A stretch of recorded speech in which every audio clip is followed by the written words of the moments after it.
धूल से भरी अटारी में अर्जुन को अपने दादाजी की पुरानी किताबों के बीच एक धुंधला नक्शा मिला।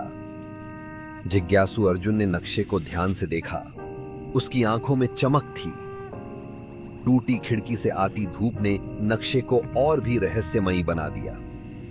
अर्जुन की दुनिया अब बदलने वाली थी, एक नए रोमांच की शुरुआत।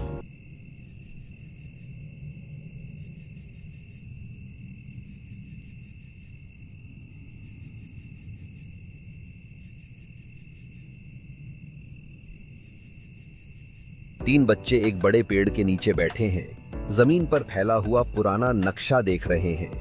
पीछे खेत और गांव के कच्चे घर दिखाई दे रहे हैं। अर्जुन ने मीना और किशोर को अपनी खोज बताई। तीनों के दिलों में खजाने के सपने पलने लगे। क्या ये नक्शा सच में किसी खजाने की ओर इशारा करता है? उनकी आंखों में उम्मीद और रोमांच की चमक थी। क्या वे इस रोमांचक सफर पर निकलेंगे? खजाने की खोज में उनका अगला कदम क्या होगा? उनकी यात्रा की शुरुआत हो चुकी है। क्या आप भी उनके साथ इस रोमांचक सफर पर चलेंगे?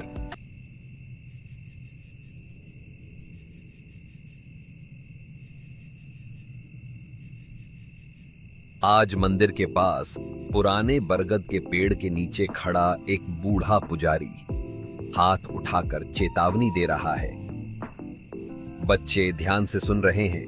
उनकी आंखों में चिंता झलक रही है।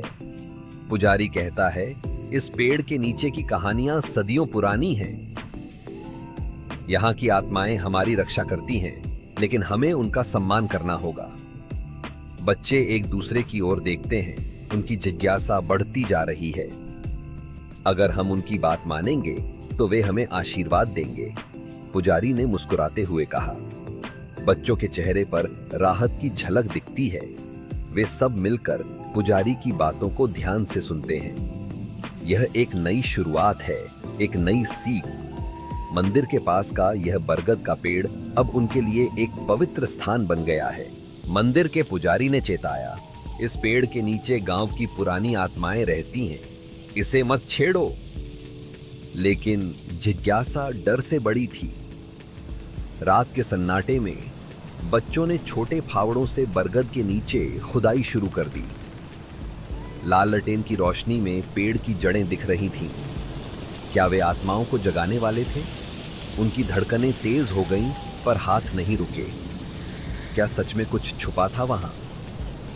रात की रहस्यमयी हवा में बच्चों की हिम्मत ने उन्हें आगे बढ़ाया।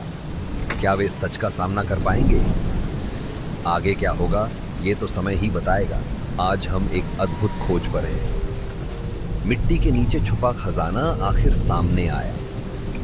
एक पुराना लकड़ी का संदूक जो सदियों से बंद था। बच्चे आश्चर्य से उसे देख रहे हैं। क्या इसमें कोई रहस्य छुपा है? आइए इस रोमांचक सफर का हिस्सा बने।